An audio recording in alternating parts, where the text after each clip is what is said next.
know who's controlling the PowerPoint. I'm not. That's all. Oh, okay, yeah, so next slide. Yeah. What is it?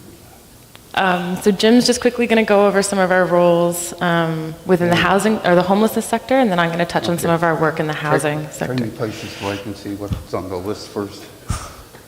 Right. Yes, homelessness. So since 2012, we've been a third-party contractor for Service Canada, delivering funding to community organizations that provide support and services to the homeless and to those that are vulnerably or unstably housed. The program, we have a program here in Halifax and a separate one for the rest of Nova Scotia. Cape Breton Regional Municipality has its own, and there's also a separate Indigenous stream. Reaching Home is fairly substantial these past 2 years. So the rural program is every year, it's a little less than $1 million. In HRM, every year it's about 2.7 million. But during the two COVID years, 2021 and 21-22, we received substantial increases in our budget. So this over $5 million in total extra, and most of that money, all of it really went to primarily two initiatives. One was really to keep people off the streets and housed. So you've heard a lot of talk about folks in hotel rooms. A lot went to that. The other thing that at the back end of the sharp crisis curve, we've invested a fair amount in capital purchase so that going forward there will be housing and not just services. So there's a fair amount has gone to that, and there'll be an announcement of kind of a formal announcement in 2 or 3 days about a significant purchase and what that's going to be used for. And I don't want to trump anybody, so that's all I'll say. Reaching Home in the program in Halifax has been given a different mandate this time around by Service Canada, and it has become much more outcome focused as opposed to activity focused. The outcome focused part is on the chronically homeless, those that have been homeless for a substantial period of time.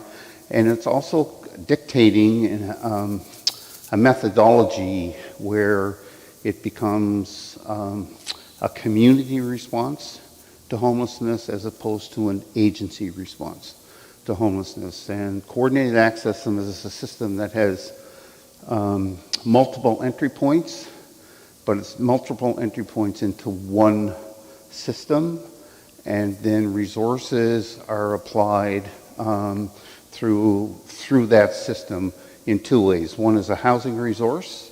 So if there's a housing vacancy somewhere, that vacancy is reported to the system, and the vacancy is filled through the system on a priority basis. It's not filled by the agency that has the vacancy. And the same way with caseload support.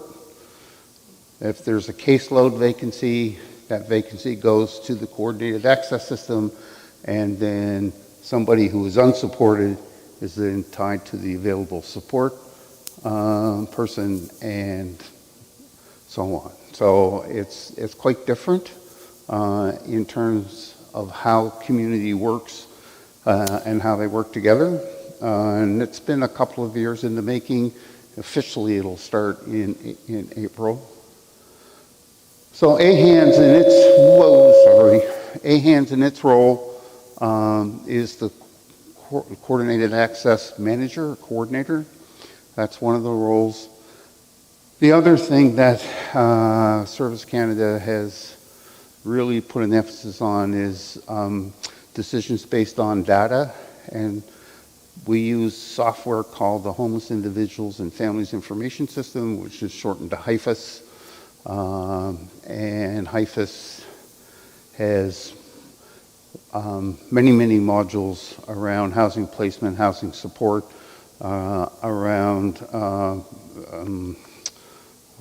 client attributes, assessments, scales, lots of information.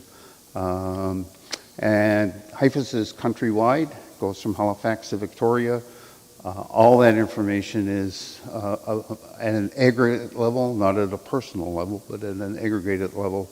All of that information is uploaded into Service Canada, who then do whatever they do with it, but it's fairly substantial. And then every couple of years we do what's called a point-in-time count, where we actually go out and at a given day, evening, overnight, actually count the number of homeless. Those point-in-time counts went by the wayside through COVID. They may be back next spring. They may not. It's hard to say. Amy. Yeah.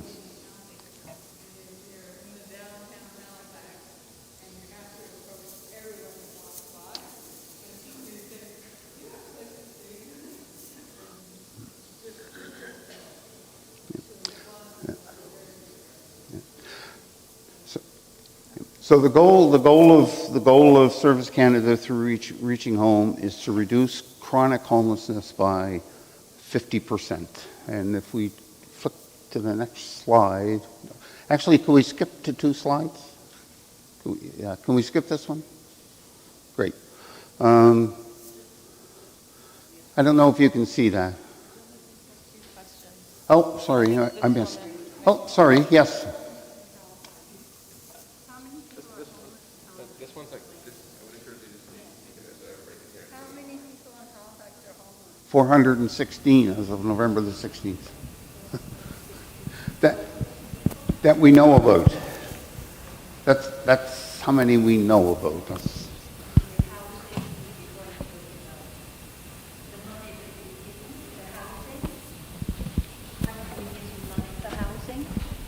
You've been given money for housing? Where is that housing going to be and when? Well, that's 2 questions. No. So I have an awful lot of questions because I know many people that are homeless, and $16 an hour is not giving them a place to live. Right. And mental health and addiction. Yes. They are homeless. I know that for sure. Yes. Lots of the people I meet. So what is there going to be done for them? That's a very good question. I don't know if that's a housing or a homeless question, because in this case, they kind of go together. So the money that we have from Service Canada to invest is not invested in individuals. It's invested in service providers to support individuals, and it can be invested in housing. But it's not invested in individuals where they would get like a regular income. It can do a couple of things. If someone is unable to find housing because they have a power bill arrears, say they can't get power, we'll pay that off. Or if it's a rental arrears problem, we'll pay that off. Or we may be able to do a damage deposit, or we may pay for 1 year's tenant's insurance. But the resources we have don't go directly to the homeless. They go to support the homeless or to support service agencies that work with the homeless. We have a question from online as well. Okay.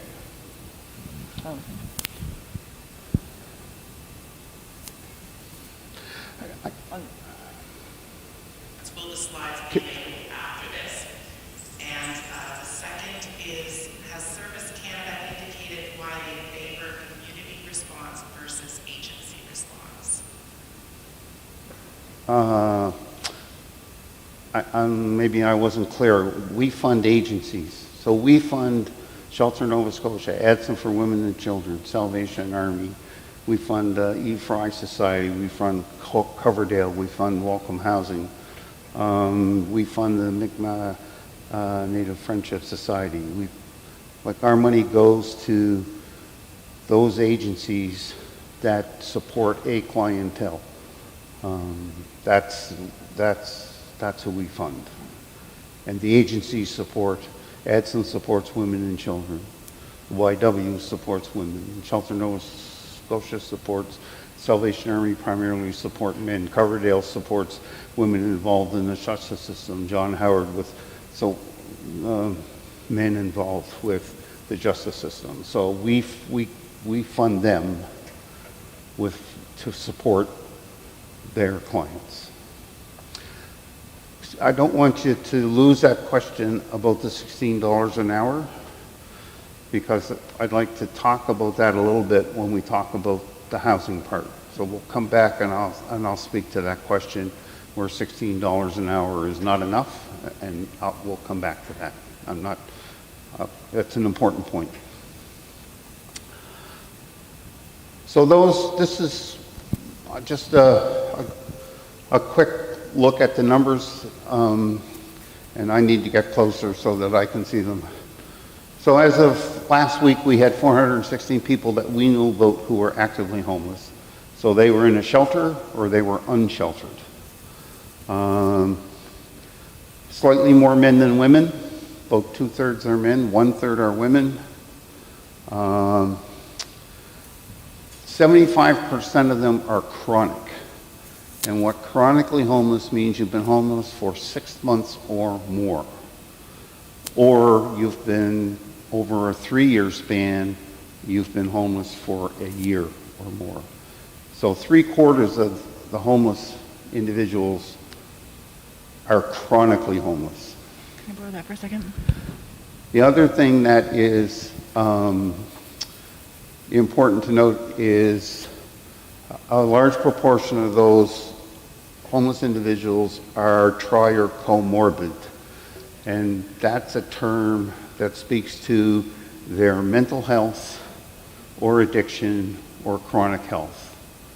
And tri-COVID is you have all 3 of those things. Comorbidity is you have at least 2 of them. So the population that is, the population that Service Canada would like its funding to be invested in ending their homelessness is specifically that population. It's the chronically homeless. It's the individuals that have trouble finding and sustaining housing through their own personal issues. Just a question for clarification on some of those numbers there. I would imagine people could fall into multiple categories. Yes. Yes, okay. Yeah. Yes. Oh, I noticed that. BNL stands for the by name list. So when I spoke earlier about coordinated access, and I said where someone is identified by homeless and they're referred to the the coordinated access system, the system creates a by name list, a person's name. So that at that top where it says 416 active homeless, we know their names. We know their names. We also, by and large, know where they are. So we know where they are, and by and large, they have some sort of support. There is a number that are not connected to anybody. Part of that comes from, how would I phrase this? They're not ready to be connected, I would say, is part of it. The other part of it is kind of the resource load in terms of how many can one housing support worker actually work with at a time. So part of that. When I spoke earlier about caseload vacancies, we would go to the by name list, and whoever was more or less the top of that list would then be, that person would go on into the caseload vacancy. I say more or less at the top of the list because we probably would not ask the Salvation Army to support a female. That's a really good example. Could you repeat that? Yeah, they don't normally work with women. Well, their support staff don't work with, they work with males. Can you clarify the Salvation Army doesn't work with? Right. So, Yeah, the question. So if the top of the list was a female and they had the vacancy. Yeah, so the question, just one quick thing here, just because there is a decent size, probably same size audience online, and they definitely can't hear the questions unless they come through the mic. So totally happy that people, I think this is what you're looking for, is the back and forth interaction. Just maybe you could kindly just raise your hand. I could come over, pass the mic to you, and then you could just ask your question to the mic. That way the people online can also hear.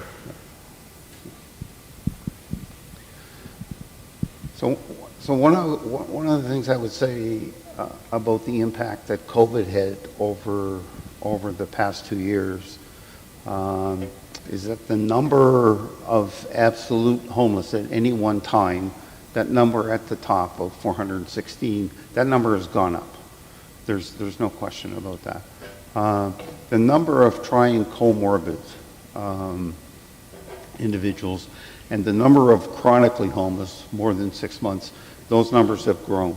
And they've grown, I think, more, that speaks more to the lack of housing than it does necessarily to anything else. It's we can't house people, and then more people kind of, what I would say is age into chronic homelessness. If you can't find a host, eventually you're 6 months homeless, and suddenly you're chronically homeless.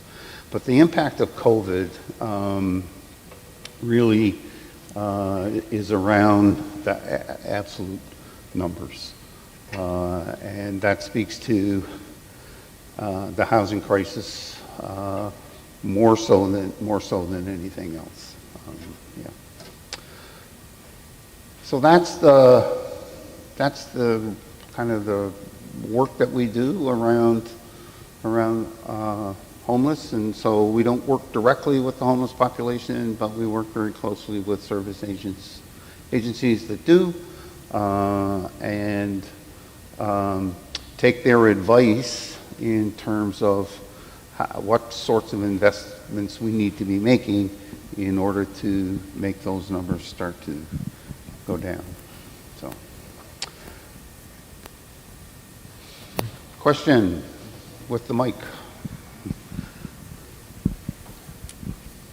I understand. I understand that COVID has, negatively affected all aspects of sort of humanity.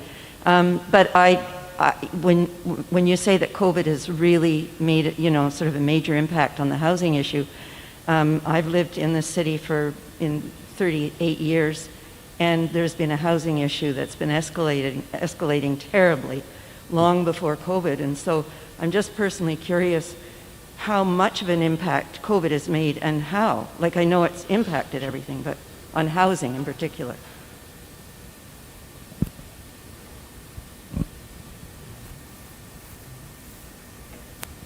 Oh yeah, I don't need that. Yeah. So it's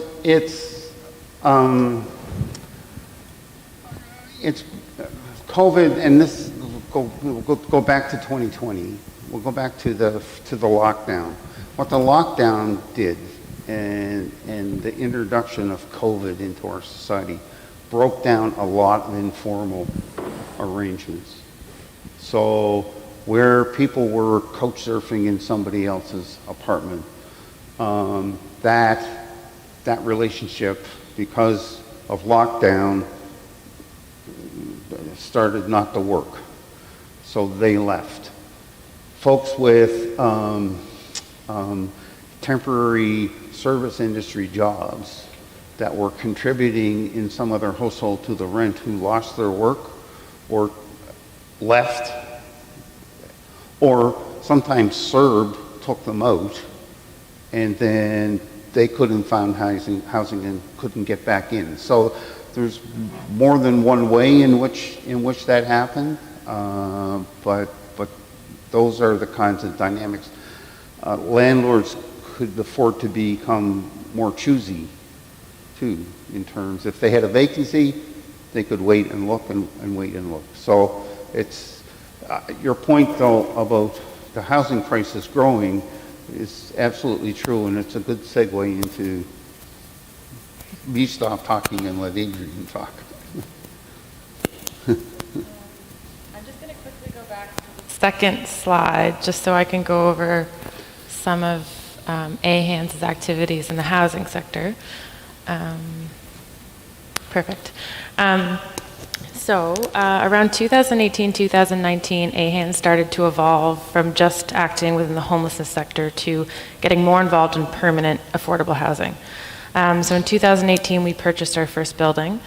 We've been able to grow that stock. So we now own 4 buildings with just over 95 units or individual rooms and rooming houses.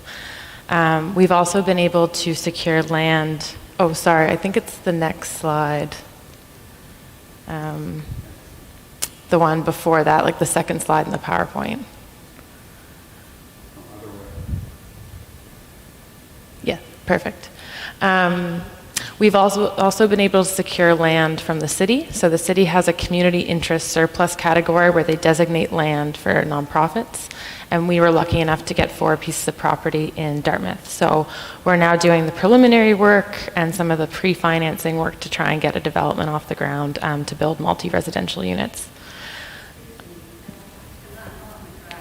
No. I'm very, very strongly about this. You say there's some properties that you have, and how much are they going to be as a rent? So so our properties' rents are geared differently, so it depends what they're funded through. So we have some properties that are geared towards income. So we try and do 30% of a tenant's income. So what we always do is we look at the market rent, and then we try and just subtract and do a below market rent based on the folks that we're housing. So some apartments we can charge a bit more because the folks are working, they're not on income assistance. Some apartments are rent geared to income. Some we work directly with the province and just get transfers from the province for the rent, and the tenant just pays a portion of it. And when will they be ready? They're ready. They're renting right now. So they are? The only property that isn't renting is the property that Jim alluded to that we just purchased. So it's being converted right now. It wasn't traditionally residential. So those units just aren't ready. But every other building that we have is full. I'm sorry, so some are renting right now? Yeah, they're all renting right now. And how much is that rent that you're renting right now? So they're they're different, but like approximately, if you're earning $15 an hour, how much would they be spending on that? Most of our rents are around $650. Pardon me? $650 a month. And they're going to be able to afford that, you think? On $15 an hour? They also have housing subsidy on top of that.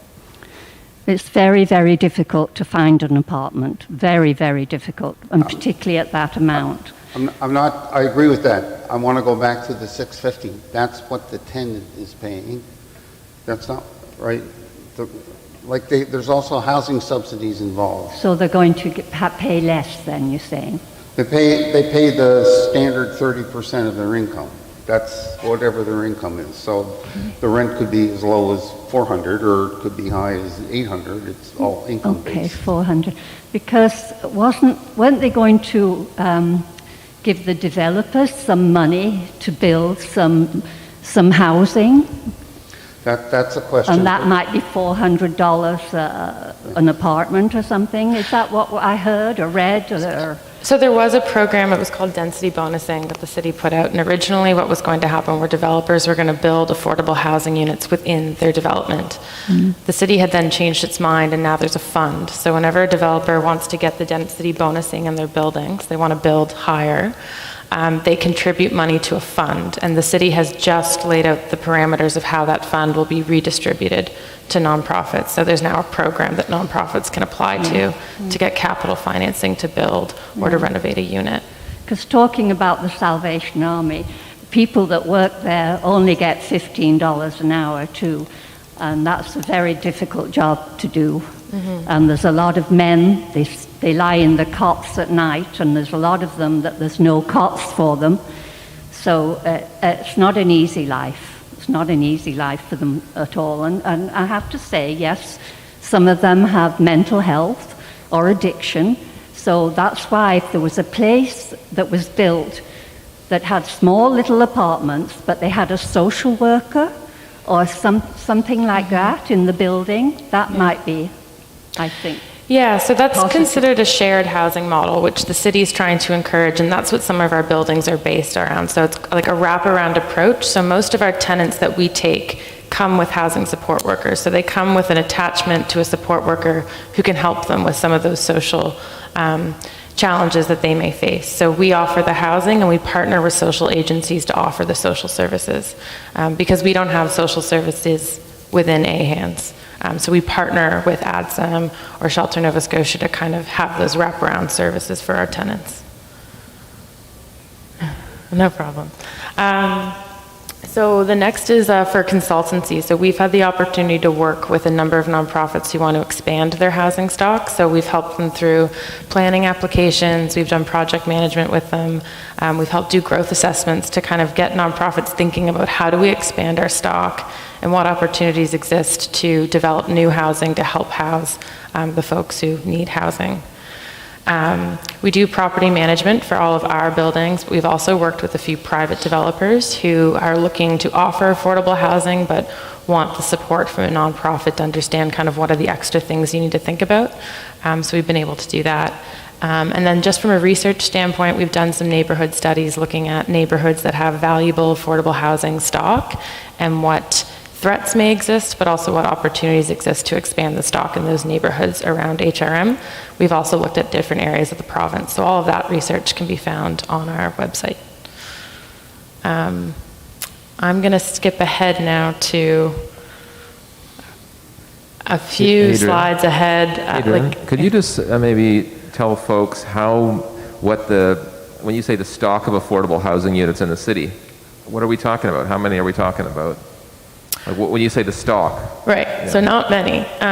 In HRM, there's about 400 units that are managed by about 18 agencies. So I'll get to this, but I'll answer the question now, I guess. Like basically, HRM or Halifax has a lot of nonprofits that have a very small stock.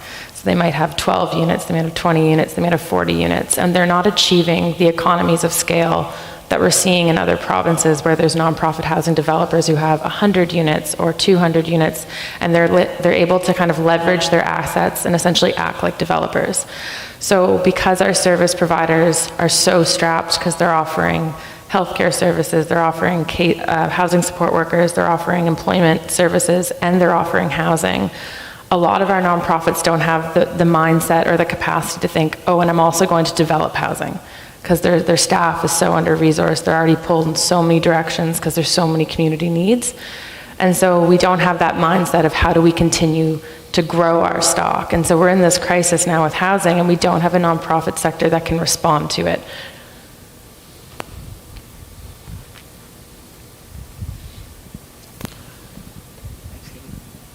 Yeah, this might be a good opportunity to ask for clarification. I feel like you're taking a lot of heat for all the problems that we have with affordable housing. But correct me if I'm wrong, AHANS is one of many nonprofit organizations. You're managing a certain number of buildings, but AHANS is not responsible for everything related to affordable housing and in those. Yeah, we're not the government. Yeah. And you aren't. Are you the largest even, or No. not even the largest? So you're coming to us tonight with your experience. You're probably as frustrated as anyone is trying to deal with a big problem with limited resources. I'm sorry, I don't know your name, and I don't like to. I'm looking right at you, and I don't. Yes, you. No, the lady behind you. No, you, you, you put your finger on the source of the problem when you spoke. Because what you said was the government has ignored this for 30 years, and you're absolutely correct. That's a huge piece of how we got to where we are today. That's not the only piece, but that's a very, very big piece of why we're in the mess we're in right now.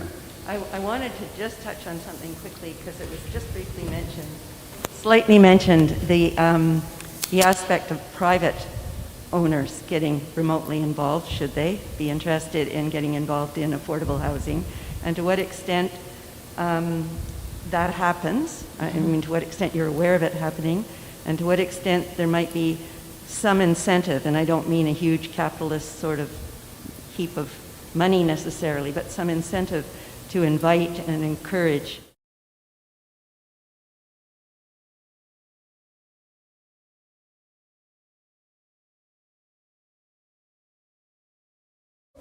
We might give you two different perspectives on that. I'm a bit of a hardliner. The private sector, residential property developers, their goal is to make money. And there's two ways in which they make money. One is they make money through cash flow. That's one way. They make money through a profit. So they have revenue, they have expenses, and that the difference is their profit, and they look for a rate of return on the money they've invested to put the stock in place in the first place. But their goal is to make money. The other way to make money is through capturing the capital, the equity in your property. So, and many small landlords, that's exactly why they're in the game. So they would have a 10-unit building. They would keep a 10-unit building for 15 years, 20 years, and then they sell it. And they just take the increased value out, and it goes in their pocket. So when you speak about private sector involvement in building affordable housing, what you have to realize is that their interest in affordable housing is going to be time limited. And it's going to be time limited because at some point they're going to want to stop. And they're going to want to stop because either they've taken enough money out through cash flow and they don't want to reinvest.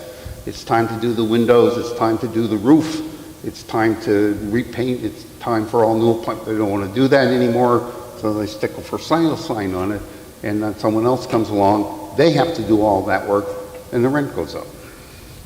So whatever incentive there is for the private sector, people have to keep in mind there's a horizon. At some point, that's going to stop. The thing with nonprofit housing is non-profit. Doesn't mean no surplus, it just means no profit, and it's non-profit forever. And there's a very, very big difference in the philosophy of how those two sectors work, because the nonprofit sector is in it for the long term, the very long term. The private developer, not so much. No disrespect to any private developer that's with us tonight. Yeah, but Adrian? I won't do this again. I raised my family in a housing co-op, which CMA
There's a question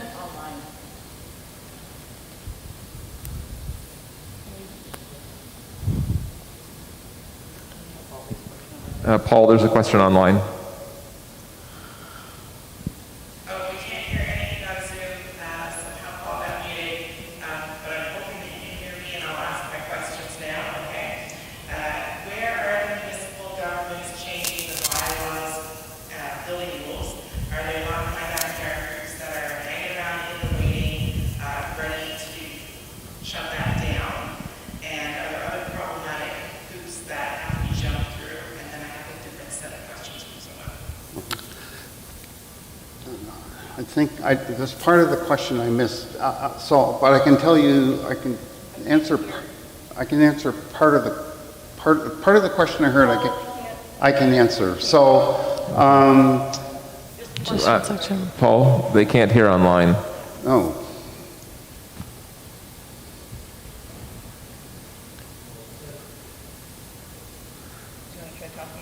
Sure. Sorry. 1, 2, 3 test. They can't hear online. Could you maybe ask them to repeat the question too? I didn't quite hear everything. I don't think you did. Annika, while we're figuring that out, can you repeat your questions? Can you hear me? No. Not hear you either. Annika, while we figure that out. Can you repeat your questions? Sure. Where are municipal governments changing bylaws and the building rules around those? Are there non-backyard groups waiting to shut them down? And are there problematic groups that need to be jumped through other than just the non-backyard groups? And then I have a whole other set of questions that are for a different topic. Yeah, okay, so can you hear me now? We're good, okay. So AHANS was fortunate to be invited to have a table at the Nova Scotia Affordable Housing Commission that started work last December, made 17 recommendations to the province at the end of May. One of those recommendations, which the province is acting on, is to change the Municipal Government Act to allow municipalities to play as active a role in affordable housing as they wish to. It is still a provincial responsibility, but they're trying through the Municipal Government Act to take away some of the restrictions that municipalities are saddled with. For instance, municipalities cannot own affordable housing unless it's a residential care facility. So just ordinary rental housing, they're barred from owning. They cannot, there are restrictions on what they can do with land and a private developer. So they're trying to take some of these things away so that those municipalities who want to be active will be able to be active. I can't answer the question about what municipalities will do to fight backlash against secondary suites and inclusionary zoning, so I don't know.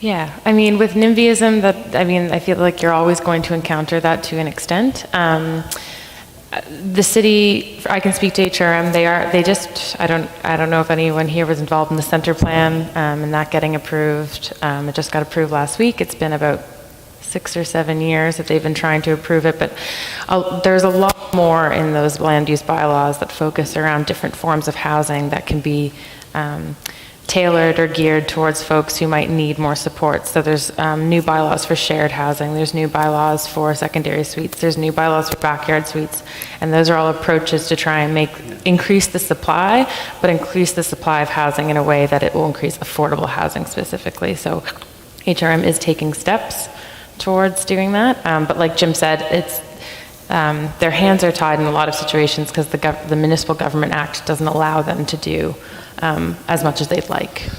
But it won't make them do housing. And we are working currently with a municipality who's willing to do whatever it possibly can to help us put affordable housing in their municipality. We know another municipality where the council in seat CEO can't wait for these changes to happen because they want to establish a municipal nonprofit that can do affordable housing. Anxious to get going. Lunenburg, the town of Lunenburg, has just taken almost all its restrictions out, so that all those things that we talk about around inclusionary zoning and backyard suites, you can do those now in the town of Lunenburg. But as I say that, and I won't name names, but I know 2 municipalities that aren't going to do a damn thing because they don't want to. It's not their job. They're not interested. So it very much is a mixed bag around that part of it. Yeah. Okay, so the second question is, why or how can we learn from other countries who have success in this area around micro-housing or tiny homes and tiny villages, those sort of self-contained communities? Well, I think maybe I'm going to stop talking. You answer the question. So from our experience, I can only speak from our experience, we've been working with some construction companies and some builders who are starting to look at different ways of building homes that are save costs so that you can make them more affordable, as well as trying to build as energy efficient as possible, because although like it's amazing for the environment, but it also makes a huge difference in your operational costs. Just kind of what Jim, I think, was getting at was if your costs continue to go up, and costs are kind of out of our hands, if our insurance is going up, if utilities is going up, if labor to come get repairs in the unit is going up, landlords, whether you're a nonprofit or a private developer, have to charge higher rents just to cover your costs. So looking towards more energy efficient approaches will help bring those costs down in the hopes of being able to charge less rent, and it's just better for the environment. But looking at different ways to build, I think we see as a solution forward as to how to reduce our construction costs, create more efficient homes, and be able to reduce rents in the long term. So that's one of the solutions, or one of the ways that we're looking at it.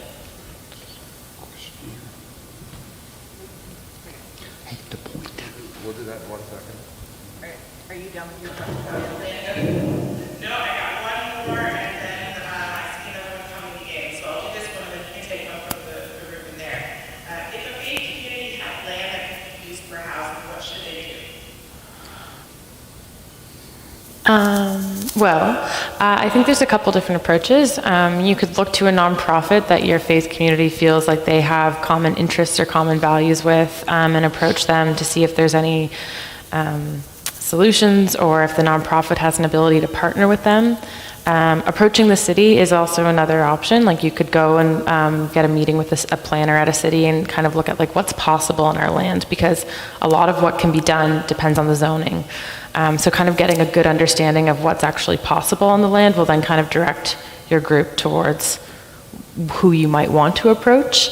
Another opportunity that we've been looking more and more to is the private sector isn't bad. Like they have a lot of good resources. They're really good at what they do. And there are a lot of private developers and landlords out there who want to build affordable housing. They just don't know how. So we have a bunch who knock on our doors all the time asking, how do we build affordable housing? Who can we partner with? They have the expertise on the building side, and they're just looking for an opportunity to build with a nonprofit or figure out how to do that. So having land or being able to partner with a private developer, I feel like the media sometimes tries to make them seem awful, but I do think there's a lot of really socially conscious developers out there who have the expertise and just want to have an opportunity to partner. I just would like to check in with our guests here. We're sort of slipping into Q&A already, and I'm not sure if you have finished your presentation, because we are sort of hijacking your presentation right now. I would like to offer our guests the opportunity to finish the presentation, and unless you have a very direct question that relates directly to what they say, hold on to your questions until we go into the Q&A. Yeah, okay. Okay? Thank you. Good. Okay. Thank you. There's just 3 more, and I feel like some of the slides might answer some of the questions that are coming up, so maybe we'll just breeze through them and then answer the questions that are left. So if we keep going, I I don't know which number it is, but 7. oh, the one back. What does untethered mean? They're not, we don't know how to find them. We have their name, but we don't know where they are. Okay, so Jim kind of stole my thunder on this one, but basically the context of affordable housing right now, as Jim said, is not a today's problem. It's from decades of unplanned housing and decades of kind of lack of provincial or regional housing strategies that's led to where we were. So it would be really easy if we could look back and say it was this government who did it, or it was this decision, or it was this policy that caused the problem, but it's really decades of kind of laissez-faire development. We've wanted development for a long time, and so we've allowed it to happen as the developer wanted to happen. There's been no plan. And so we haven't been like looking at our demographics or projecting where are demographics going, what will they need, or where is our economy going, what kind of housing do we need to support that?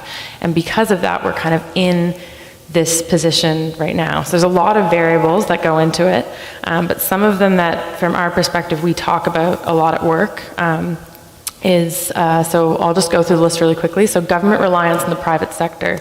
So since the 1980s, most government programs have focused on fostering affordable housing in the private market. There haven't been a lot of programs that have encouraged nonprofit development. And the issue with that, and Jim kind of touched on this, is a lot of the programs fund a unit in the private sector for an agreement period of time, so maybe 10 years or 20 years, and it's kind of a Band-Aid solution because that unit doesn't stay affordable.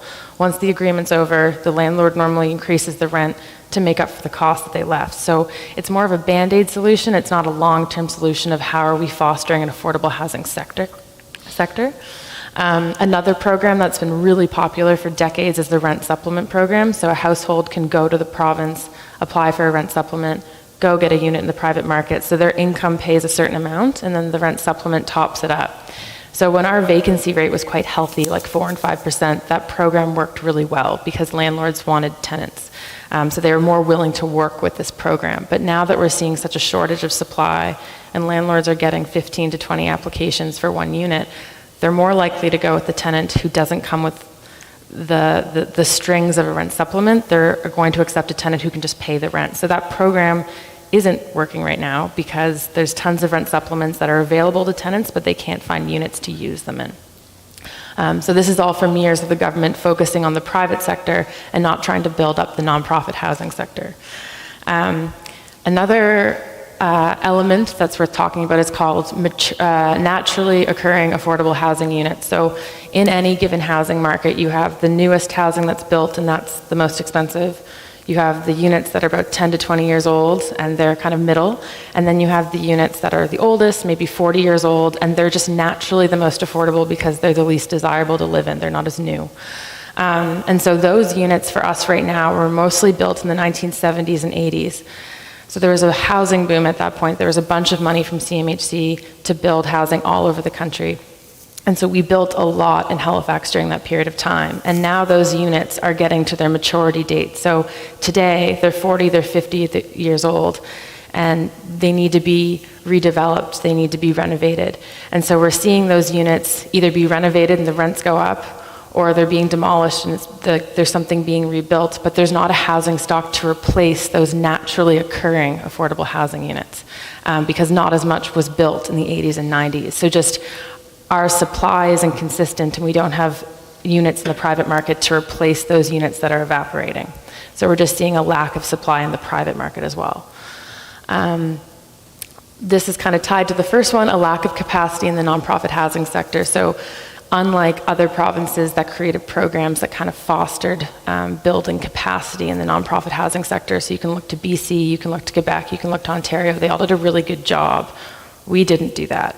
And so we have a nonprofit housing sector that for decades hasn't been receiving the funding that they need and hasn't built the capacity that they needed to now respond to the crisis that's going on. So when we talk about expansion, buying land, buying a building, developing, they don't have the capacity to do that at this time. And it's due to lack of decades of not supporting them the way they should have been supported.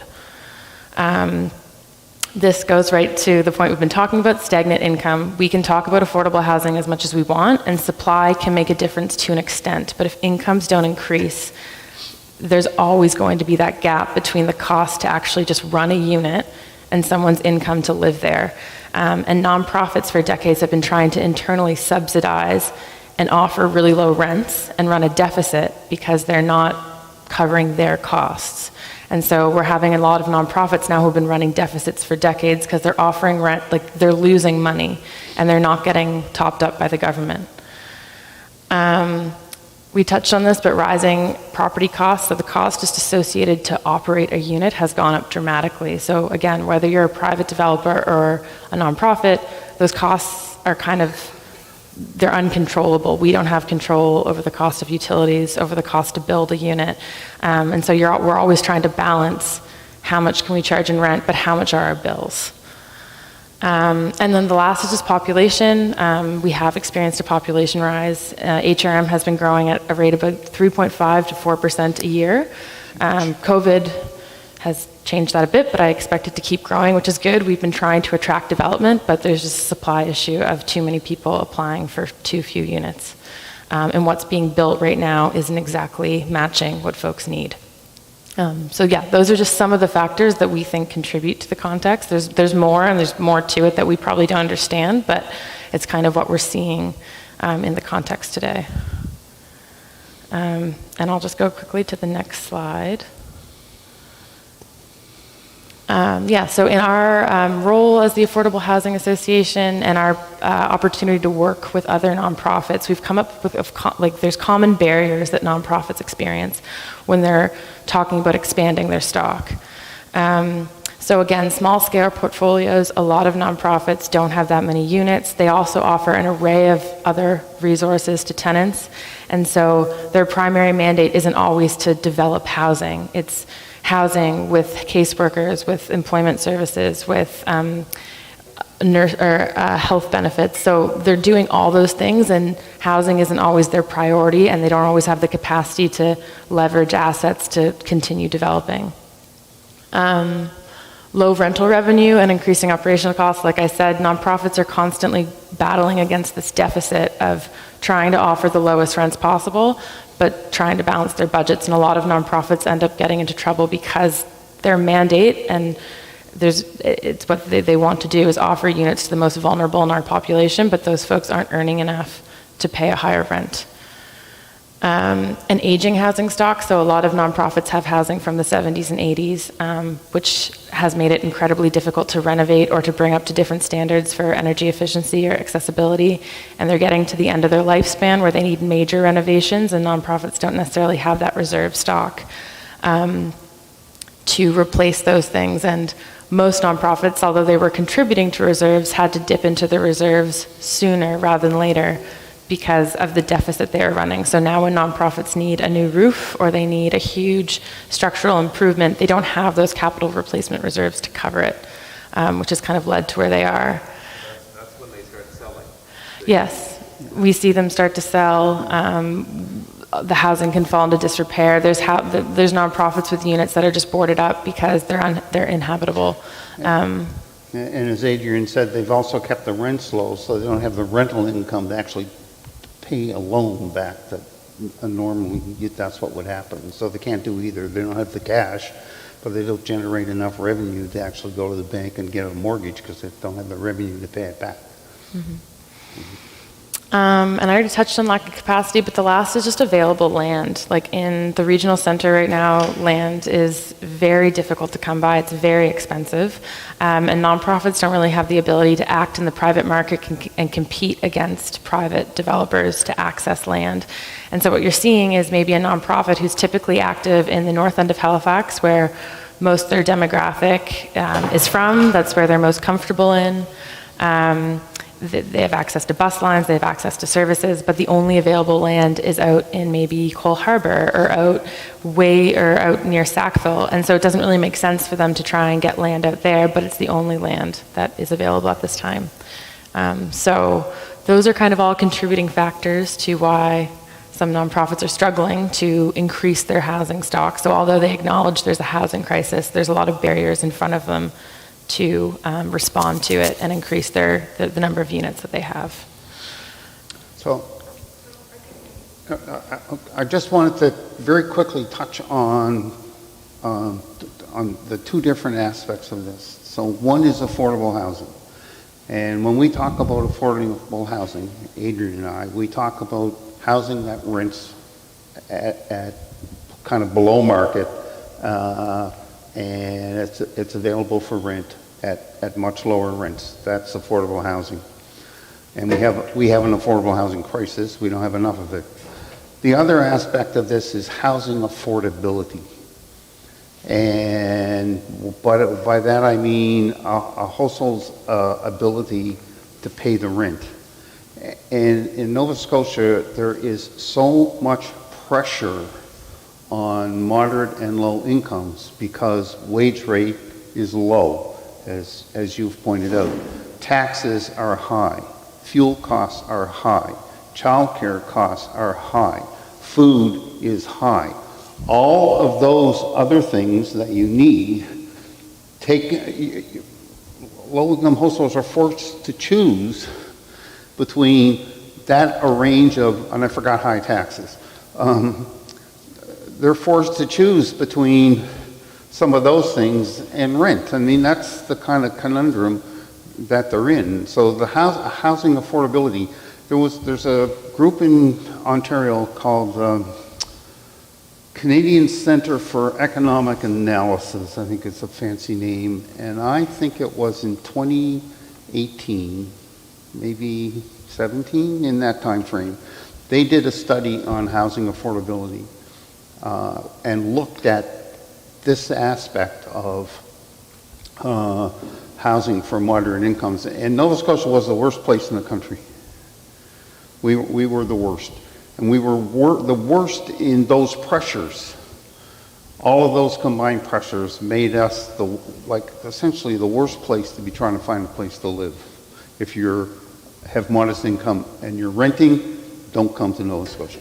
So, and I'm really curious to see what the impact of $10 a day childcare will have, because I'm not sure. We do housing, that's all we think about, what impacts housing, what doesn't. But if you have $10 a day daycare, that will start to take stress off your household income in terms of the other things you have to pay for. I think it potentially to have a huge impact for particularly young families trying to get a go where they're sort of not middle-aged making tons of money. So we have both those issues here. We have it's a perfect storm. We have it all. We have the high pressure on our incomes, and we have a lack of places that are affordable to start with. So it's it's a deep hole. You had a question? You have a question?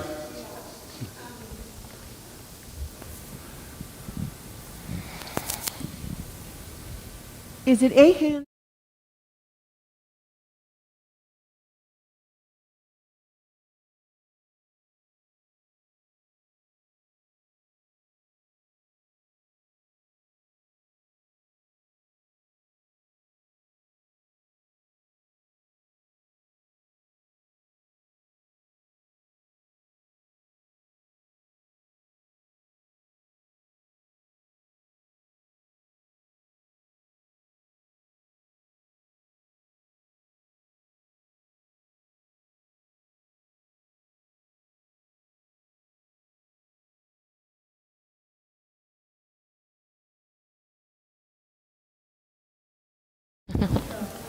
Okay. Yes, so yes, we're connected. Yeah. We own it, Okay. And to be blunt.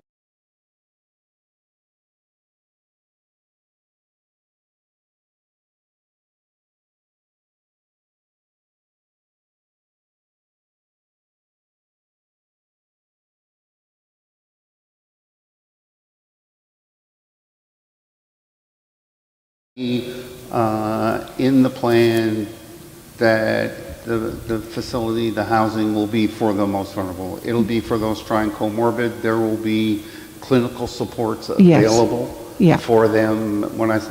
clinical, I mean nursing, doctors, Yeah. OT workers, mental health workers, addiction workers, those Yeah. kinds of skills will all be available. So that part is absolutely true. And really quite excited about that, really. And where our partners are the North End Community Right. Health Center in that work. So we will do the nuts and bolts of the building, and they will do the service provision to the residents. So yes, we are connected intimately. The first part of your question about soon, there's work to be done before it's ready for occupancy. When the media gets a hold of things, they make it sound like, oh, it's going to happen next week. Or Well, I can guarantee you it's not going to happen Right. next week. I don't know if any of you are connected in any way to the building industry, but I don't think we've ever seen anything like this. You can't find supplies, you can't find Right. people to work. And we are very fortunate in the working relationship we have developed with Dora Construction, and we are really leaning on them and their supply chain to help us get this done as fast as we can. thanks. Any other questions?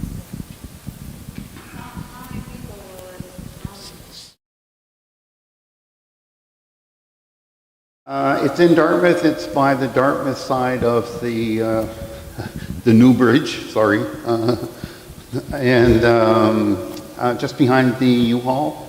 If you know where Shannon Park used to be, so this is on the hill above, and it looks out towards the harbor, just by Shannon Park. Yeah. Yeah. Any more questions? For- Question in the back?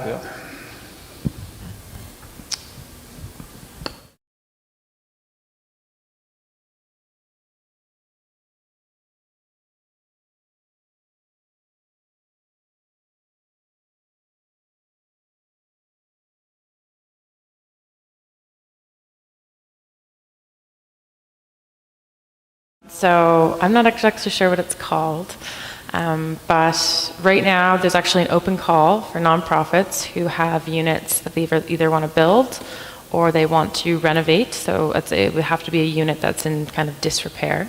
They can apply for funding that would come from that pool of money.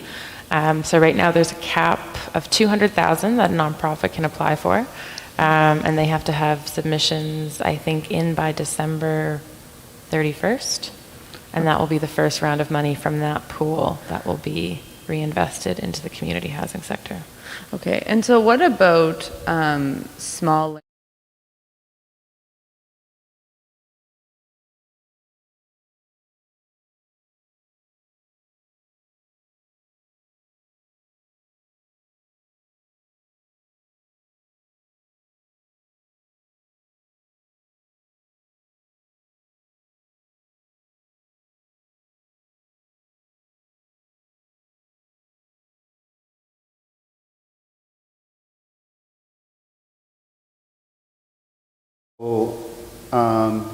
So, there would be no government help on the purchase of an existing building, but Or even there- the investment, I mean, like. but there potentially would be help on the renovation.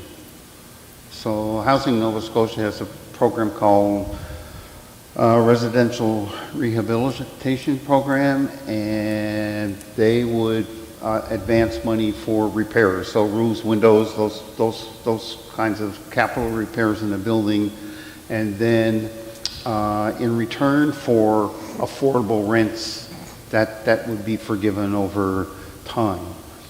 But I'll go back to what I said earlier about the key thing is over time, because when the time runs out, then those obligations have been fulfilled and the landlord can do whatever they like with the rent. But to your point, they do have that program called RAP, or RAP. So they would be eligible to apply for that. And then in terms of the operational cost,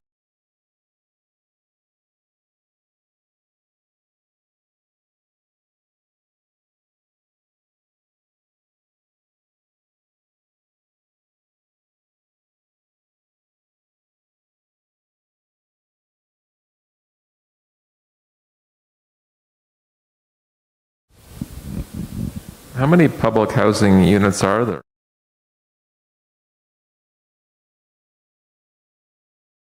There's 12, there's just shy of 12,000 across the province. But In I think HRM, there's there's 4,000. 4,000, 4,200 But maybe. between 4,000 and 5,000 in Yeah. HRM. Yeah. 4 or 5,000 public housing units in the city, and then the stock from nonprofit housing is, 300? you said about 400. Yeah. Okay. And then the stock of co-ops is just over 1,000. Yeah, Okay. yeah.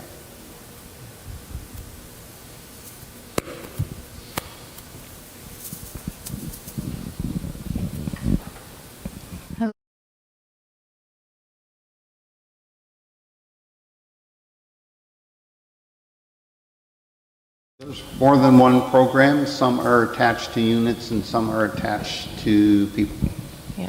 So developers or landlords can apply and get a rent supplement for their unit, and so it's attached to that. But an individual can also apply and get a rent supplement, and it's portable, which is a lot more liberating for that individual because then they can choose to live where they want. They're not attached to a unit because the rent supplement's there. So the portable ones are much better for individuals, whereas landlords who want to supply affordable housing can get a rent sup for their unit. Okay, and there's one in the back too. And there's one. That was, they were. Let's do some online, and then we'll come over to you. Okay, we've got two for the online.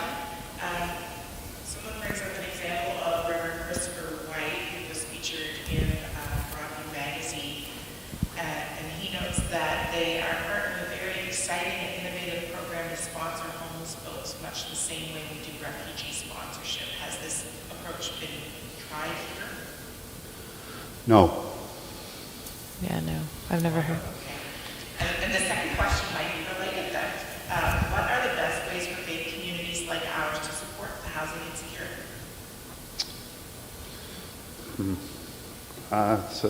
It's a good question. I'm not, I've had this conversation in my own parish, which is in downtown Dartmouth. And it's a difficult one to answer because many folks who are homeless come with a wide variety of issues, active addictions and mental health, and to interact with those folks on a regular basis, you need to have some training and some skills.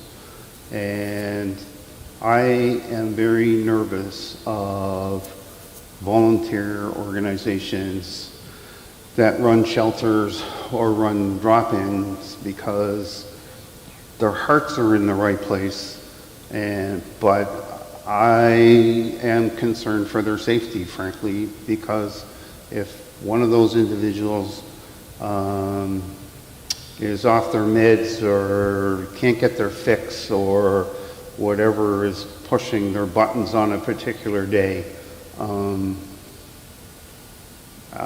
the outcome may not be very pretty. So I do really and truly worry about that. When I say that, what I've encouraged our parish to do is to start slowly around the food bank. That one of the things that they might do is invite one of the service providers, housing support workers, to come to Thursday morning food bank for a while. First of all, to see who's turning up at our food bank who's actually homeless. Some are, most are not. They're just precariously housed and need the food. It's not that they're homeless, but there are some who are, and that's a way to kind of start. I mean, to be frank with you, sometimes, and I'm not a social worker, so everything that I'm saying to you, I've learned from working with social workers over the past 10 years. Not everybody wants your help. And sometimes that's not easy for people to accept. They may want your money, but they may not want your help. They may not think they need help. They resist. They resist if they think you're trying to live their life or something. Like it's the dynamic is a difficult one to deal with. That's what I would say. You know, as a parish, I just think if you're thinking about it, you should have that part of the conversation as well about the risks involved, and I think you should find a way to reach out to service providers to have a conversation with them in terms of what you might expect or what you might not expect, so that if you start down that road, start with baby steps and start with your eyes wide open is what I would say. It may not be what you want to hear, but that's what I would say. There's late. Yeah.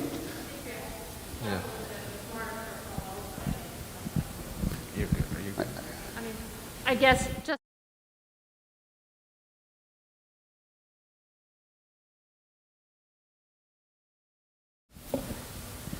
Where to go?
We also have been thinking about that in a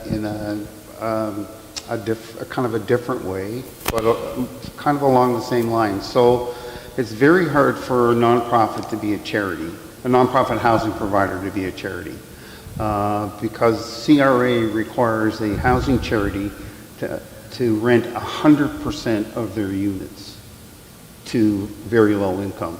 And we know from 40 years of experience that over time that's not sustainable. You can't maintain your units if you don't generate enough rent. So what we've been thinking about is there a way for a charitable foundation to potentially rent units at market from the nonprofits and then sublet them have the nonprofit sublet them at lower rents to the occupant is one way. The other way is simply to have the charitable organization pay the nonprofit directly for part of the rent. The challenge with both of them is you potentially set up the tenant, and then if the charity fails, then the tenant is the loser. And so there's some ethical questions to answer around that, and would a charity really want to operate in that model? But CERB did a lot of damage too. The $2,000 that the government freely handed out to everybody who asked for it during the first lockdown, ended up with all kinds of people cut off of EI and then lost their CERB and lost their income. Then they had nothing. And hence some of those numbers. Anyway, you have a question. I was thinking about some of the subsidies that I've been interacting with people.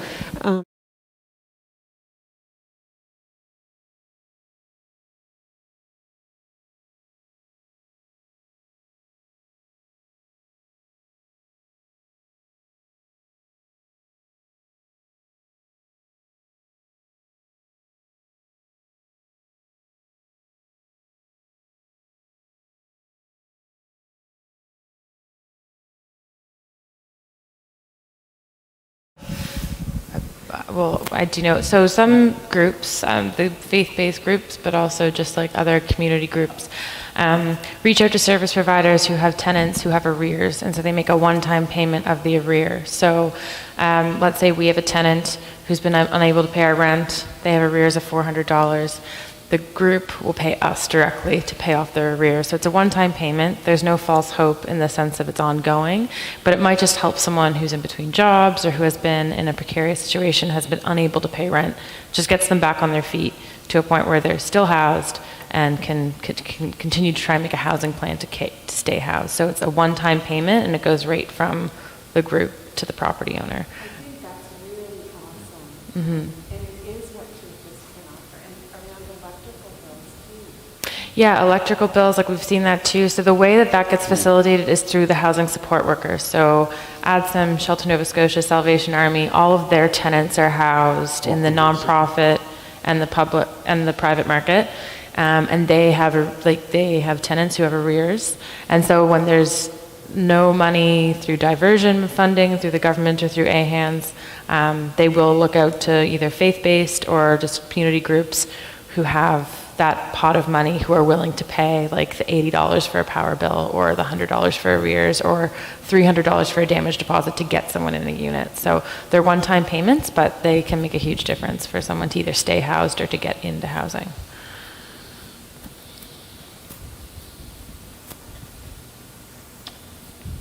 Okay.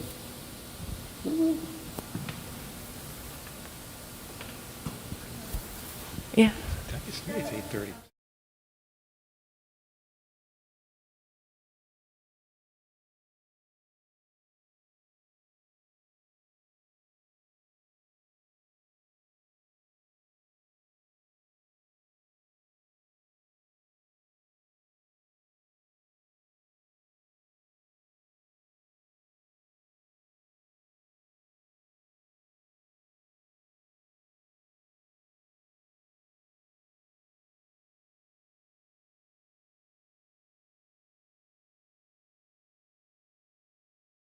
Workers, they start to learn like where funds are. So if one of the faith-based communities here wanted to set something up, they would know like this is a possible opportunity. We can reach out to them and say, you know, we have this tenant who needs X amount of money to stay housed or to get into their unit. So it just becomes kind of like community knowledge among the housing support workers of who has these funds. And some of them have like formal application processes, or some of them these call, but they can really make a huge difference. The one really good thing about them is they can be very quick. Like they can turn around very, very quickly, like in a day, which is faster than we can move, and certainly faster than government moves, for sure. I think we just have one last question that we're going to take from the online audience, sure. And then I think we're going to sort of bring the evening to a close, and I think Norm is going to wrap it up. So we'll go to the online. There are two of us with pretty much the exact same question. Are there advocacy options that might better assist the housing insecure than direct financial support?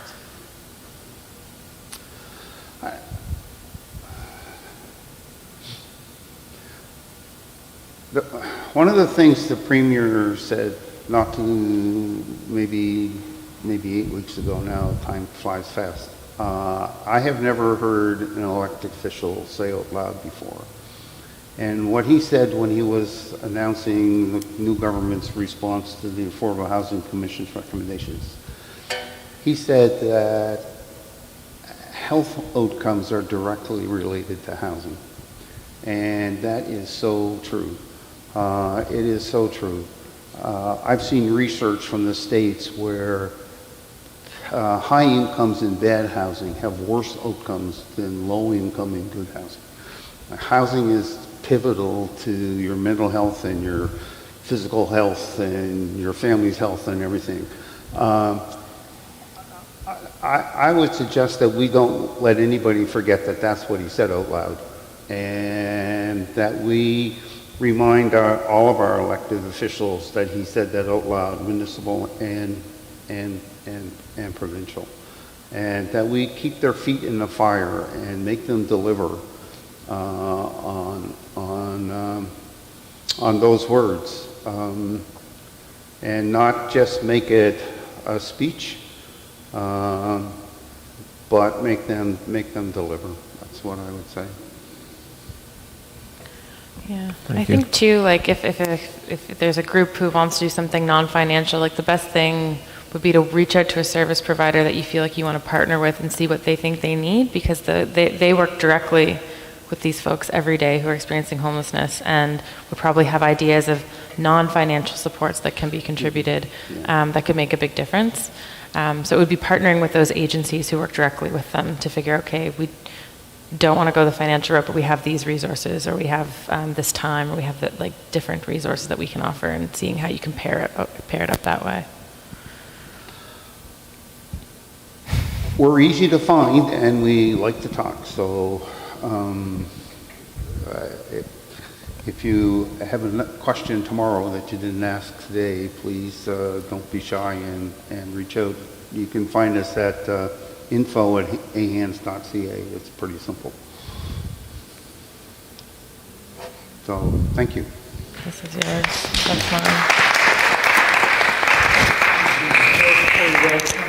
Officially. No.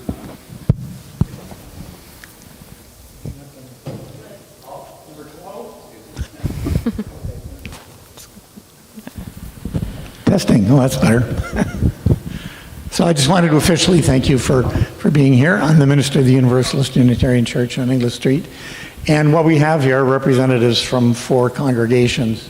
And I've been in the business of ministry, if you can call it that, for 10 years.